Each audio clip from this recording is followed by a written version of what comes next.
following the travel ban imposed on mainly African travelers to Europe and North America due to the outbreak of the Omicron variant. Several African countries are now in a race against time to start the production of COVID-19 vaccines locally. In furtherance of this objective, the African Union is co-convening the Partnership for African Vaccine Manufacturing Summit between today and tomorrow in Kigali, Rwanda. The two-day summit is a follow-up to an earlier forum held in April, when the Partnership for African Vaccine Production was first launched. One of the primary objectives of the partnership is to build on the momentum of vaccine manufacturing hubs and pilot an API final drug product program for the continent. Now joining us from Kigali, Rwanda, to discuss the Omicron variant that has caused panic across the globe and what Nigeria and other African countries need to do to ramp up vaccine production is Dr. Ebere Okereke. Dr. Okereke is a consultant on global public health and communicable disease control and the lead for Public Health England. Good morning, Dr. Okereke, and thank you for joining us. Good morning, and thanks for having me. But may I just correct you, I actually do not currently work for Public Health England. Public Health England was abolished last year. I'm a senior public health advisor to the director of Africa Centre for Disease Control and senior technical advisor to the Tony Blair Institute. It's a pleasure to be here. Okay, correction taken and also noted. But very quickly, before you joined us, we were talking about the decision of the United Kingdom to add Nigeria to the red list on account of Omicron. And that has generated a lot of outrage back here at home. Nigerians think it's a knee-jerk reaction. They think, it's not following, that decision is not informed by science, considering the fact that even the UK itself has more cases of Omicron than Nigeria. And there are countries with even more cases, and that this is perhaps, as the UN Secretary General Antonio Guterres put it, a case of travel apartheid. Do you agree with that? And then the second part, of course, is this, Pan-African Vaccine Manufacturing Initiative. You are right there in Kigali. What are the objectives? What are the expectations? And do you think that African countries, beyond the principle of coming together, may face certain challenges, and what would those challenges be? So thank you. Where to start? There's a commentary in the Lancet Medical Journal a few days ago that described the response to the Omicron virus variant emergence as political theatre. And I think that is a legitimate description of the knee-jerk responses that we've seen to an extent. We need to clarify that travel restrictions can have a role in response to an emerging infection, usually early on, to just give a bit of time to understand the epidemiology and what measures need to be put in place. The Omicron is a variant of SARS-CoV-2. It's not a new virus necessarily. It just is a mutation and a variant that is of concern. And so it is right that we assess that concern. But we need to balance the science with this, unfortunately, what appears to be a prejudicial approach to African countries. It's not just the UK, pretty much all of the global north and other regions of the continent have imposed very broad restrictions on travel across a swathe of African countries. Now, the problem with that isn't just that it's not evidence-based, but it's counterproductive. The international health regulations, which is what we base our global response to significant events of this nature on, says that travel bans should be measured and should avoid being detrimental to the response. Now, take it this way. South Africa has more genome sequencing capacity than any other country on the African continent, and in fact, does more gene sequencing for COVID than a lot of European countries. Russia, Eastern Europe, as a proportion of their isolates, South Africa does a lot more gene sequencing. So they should be congratulated and supported to continue to do more so that we understand this variant and can mount our responses as a global community. However, slapping bans on those countries that have demonstrated capacity to identify the variant sends the wrong message. It says, if you tell us what you've got, we will cut you off. And that is not going to lead to the sort of collaboration and cooperation that we need to see. And then it does appear that some of these decisions are based on assumptions about what is happening in the countries, not necessarily on the evidence that is before them. So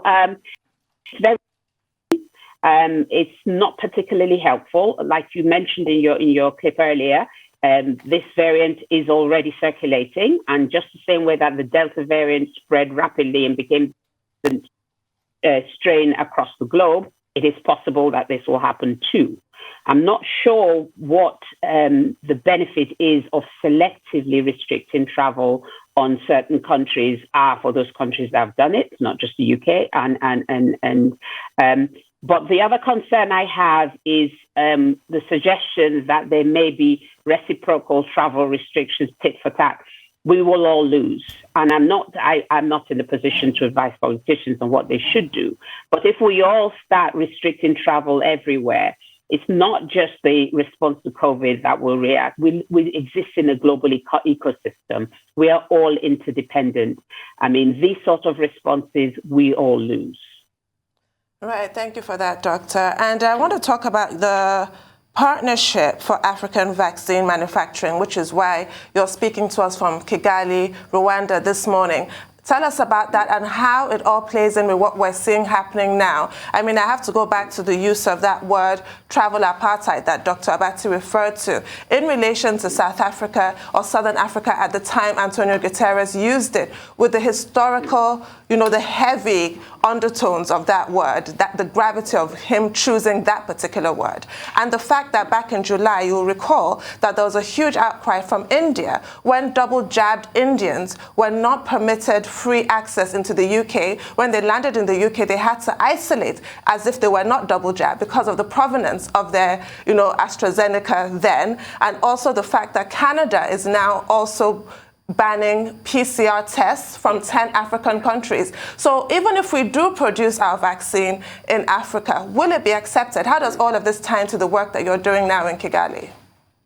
Okay, so thanks for that. And then this is a really important issue that we need to discuss and address. Now, the Partnership for African Vaccine Manufacturing was launched in April this year, and it was building on existing activities that have been going on in the continent around how do we improve our capacity to produce the medical products we need here. And to broaden it, I mean, almost everything we use in terms of medicine, therapeutics, vaccines, and diagnostics are imported. I mean, Africa has the highest burden of HIV infection in the globe currently, and we still import all our diagnostic tests for that. So as part of the what the Africa Center for Disease Control calls the new public health order for Africa, we identified that we need to actually start to build our own capacity for manufacturing our essential products, health products here. And that is part of ensuring our own global health security.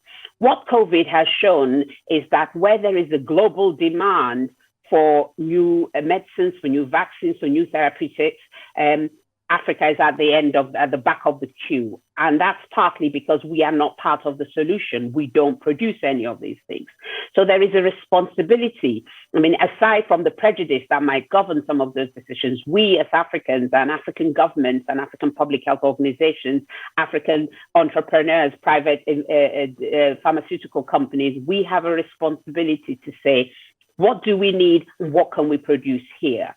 So what's happening in today and tomorrow in Kigali is, for the last 6 months, we have collated experts in these areas across the African system to define what systems, what enablers we need to put in place so that we're in the position to manufacture vaccines for our own needs. That's the first step. And then on the back of that, and other medical products that we will need. So these last 6 months, these experts have looked at what are the financial needs, what are the infrastructure needs, what research, development, and talent do we need? Where do we get the people to work in this industry? How do we ensure that we have the regulatory standards that demonstrate that products that we make here in Africa will be equivalent to global standards. So these are the work streams that we've been developing, we've been analyzing and working with global partners, because we want to be sure that it's recognized that this is not a substandard approach. And today and tomorrow, we'll be sharing the initial thinking and the steps, and also getting the countries that have already begun to move ahead, looking at COVID vaccine manufacturing, to share their experiences, their challenges, and their direction of travel. I must stress, it's not just COVID vaccines. We're looking at our entire vaccine needs. So part of the strategy here is to look at 22 priority diseases for Africa, some of our routine childhood immunizations, some of the newer diseases that we don't currently have vaccines for, Lassa fever, for example, which is a priority in Nigeria, for example, for COVID indeed. And we're also anticipating disease X, because we know that there will be new outbreaks, there will be new pandemics. So we need to ensure that we have the technology to be able to produce vaccines ourselves for the future. So today is, and the next 2 days is actually about sharing that initial thinking, so that we can get input from other partners, and so that we can actually encourage our governments, our entrepreneurs, our investors, our pharmaceutical companies to start to work as a coordinated ecosystem to produce vaccines for Africa, moving from currently where we only produce 1% of our needs to 60% by 2040. I know 2040 sounds like a long way away, but it is very ambitious to actually move from 1% to 60% in less than 20 years. But we think that the time, like the saying goes, you know, the time to plant a tree was 20 years ago. The next best time is today. So this is that today. All right. The next best time is today. But I want to talk about the things that hold us back. And yeah, we can push all the blame around, but what are our own leaders doing as regards this? Professor Tomberry was here a couple of days ago, and I was talking about the fact that Professor Happy, that did a lot as regards initial genome sequencing in Nigeria, you know, had worked with some team from Cambridge, and they had gotten a vaccine candidate, and they needed funds for clinical trials, and that had been sitting at the desk of the minister for a while, and nothing has been done about that. So that goes the argument again about leadership. That is exactly what we're trying to do through the partnership. So one of the things that the partnership has actually done is saying, how do we develop the ecosystem so that Professor Happy is not stuck like he is right now? And that requires working across the continent, not just as individual countries, individual projects. And what we're looking at is funding for research and development that are working through regional collaborations and centers, so that support can come from a broader base. We do need political commitment, and that is part of the objective today, which is why we have heads of states attending the opening ceremony today and demonstrating their commitment. The Partnership for African Vaccine Manufacturing has been mandated as the mechanism for coordinating this ambition for the African Union.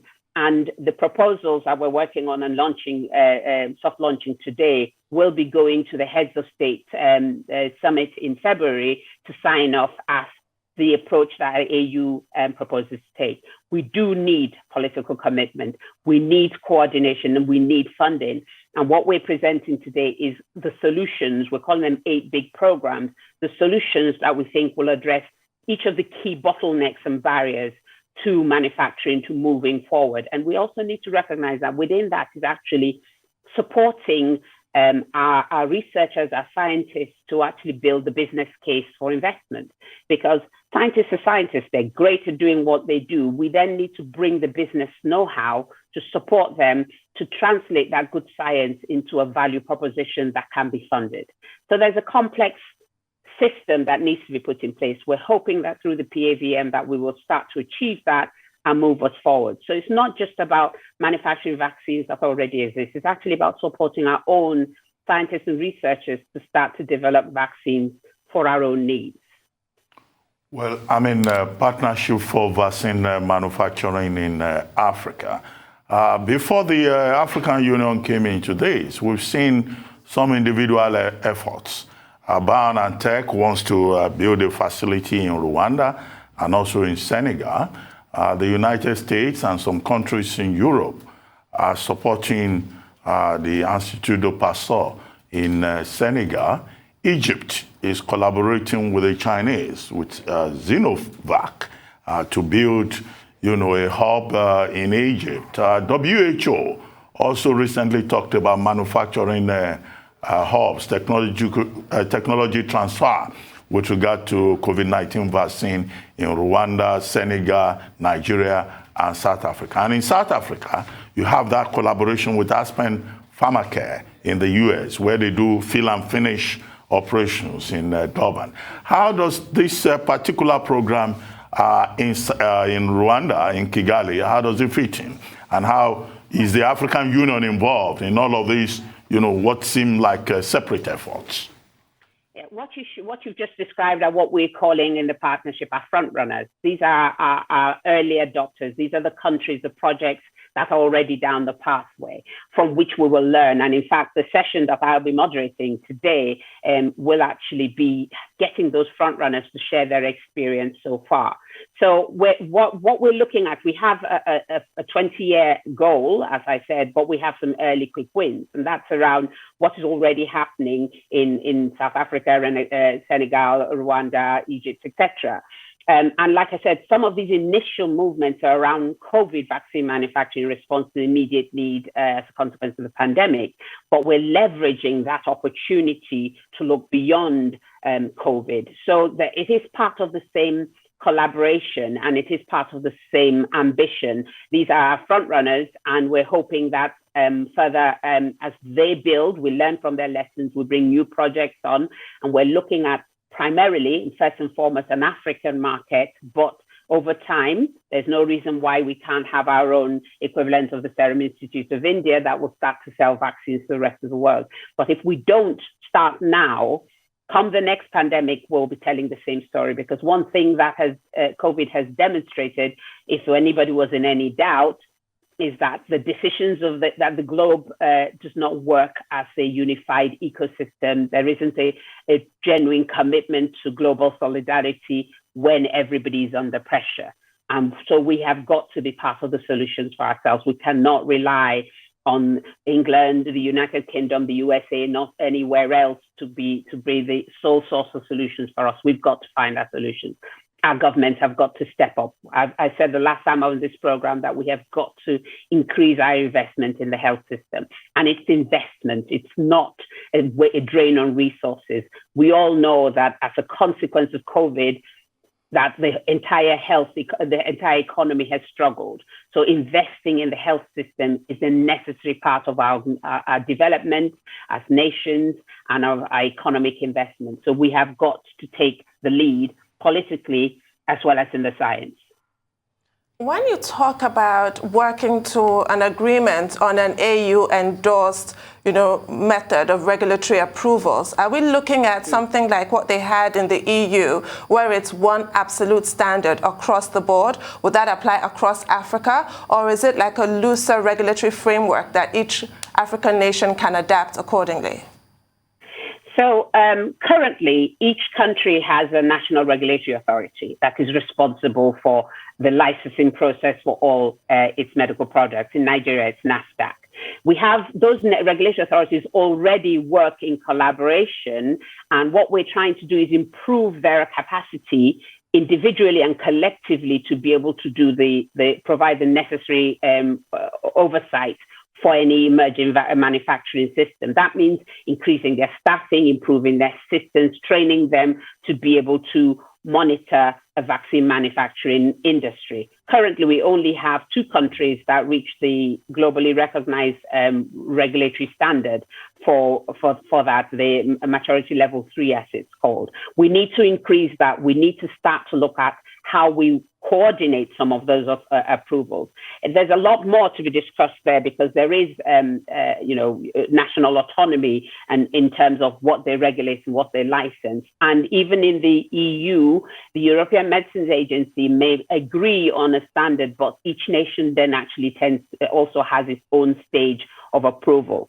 what we're looking at now, as you know, the African Medicines Agency has just been ratified by the African Union.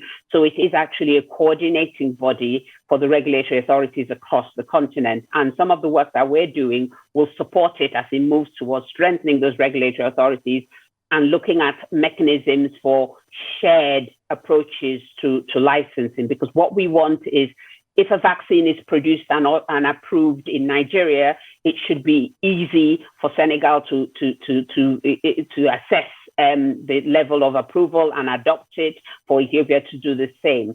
So it's about ensuring that there is reciprocity in the regulatory approaches and a mutual recognition of standards. So there's a lot of work that needs to be done there to refine how we actually do it without actually stripping countries of their autonomy, because that is not the intention. But we do need to improve our own standards and mutual collaboration. And we have the African Free Trade, Continental Free Trade Agreement, which allows the movement and will improve the ease of movement of goods. So there are lots of instruments are already being put in place across the continent through the AU that should support a vaccine manufacturing industry emerging across the continent. And the time is now. We're not going to get a better opportunity to do this. There is concentrated attention on the need to move away from where we are today, where we're entirely reliant on other global partners to supply all our needs.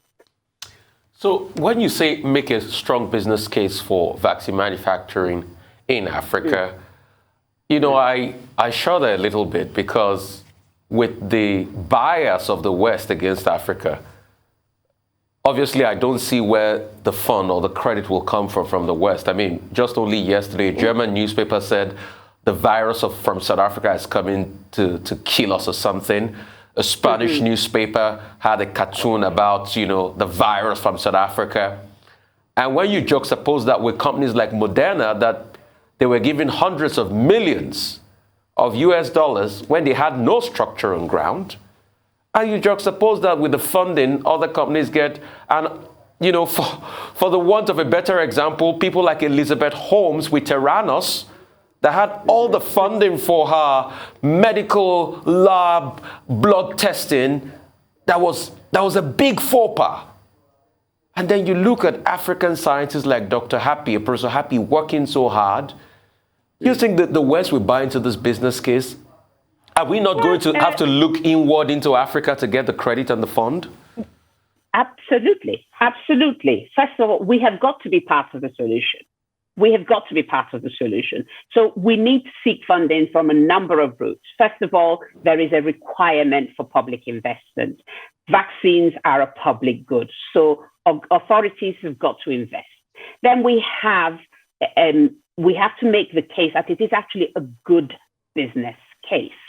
That's why we need to actually support the researchers and the scientists to build the business case.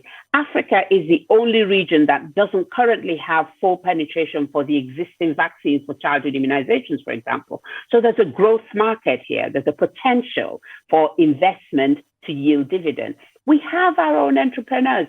We have philanthropists. Where are all those African billionaires? We're asking them, come here. We're not asking for charity. This is actually a good business proposition.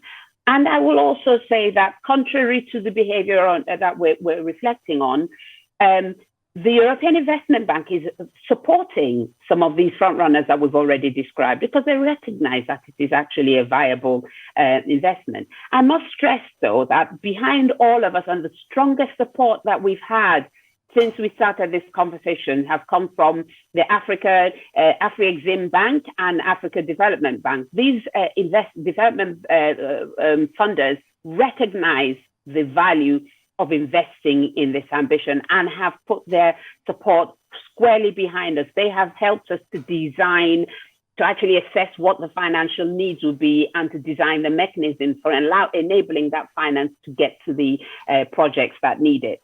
So we're not asking for charity. We're looking for, although some philanthropy is always welcome, because we do recognize that we don't have all the resources we need, and that at the beginning of this industry, you will need some support to stand it up before it starts to make profits. Well, do not live on any illusion that this is actually a charity case. It is not. All right. Well, Dr. Okereke, we have just a minute to go. We've been 2 weeks since the announcement of the discovery of Omicron. We've been getting discordant messages, particularly from the scientists. Only over the weekend, Dame Professor Sarah Gilbert, co-creator of the BioNTech AstraZeneca vaccine, says, look, Omicron is going to be with us for a long time, and that there is another variant that will come that will prove to be more lethal. The CEO of Moderna says that, look, existing vaccines won't respond. But the politicians tell us not to panic in the US and also to some extent in the UK. Who should we trust? How should the world respond to Omicron? Okay. First of all, it has only been 2 weeks since we identified this variant. So we need a bit of patience. We need time to understand how it's behaving. There are not enough cases. We're still very much in the early stages of assessing its impact. What we know so far, it does seem to be more transmissible. It does seem to be more likely to cause infections in people who were previously immunized or previously infected. So it suggests that there is some evasion of the immune response, but it is too early to draw firm conclusions. We don't know enough yet. So the priority has got to be global cooperation to understand the virus better, understand how it's behaving, and understand how our current instruments for response are performing. So we understand from the vaccine manufacturers that they think that if need be, it won't take too long to tweak their vaccines to respond to variants if there's a need for that. But we also know that the same public health measures that we've been using so far will still work. Simple respiratory hygiene, wearing your face mask, washing your hands, improving ventilation, avoiding particular indoor overcrowding. Those principles still apply. Omicron, Delta, Beta, or Alpha. So we need to be continue to implement that while we allow the scientists, the epidemiologists, the virologists to understand this particular variant a little bit better, and therefore inform what additional measures we need to take. All right. Thank you so much, Dr. Ebere Okereke, for your time.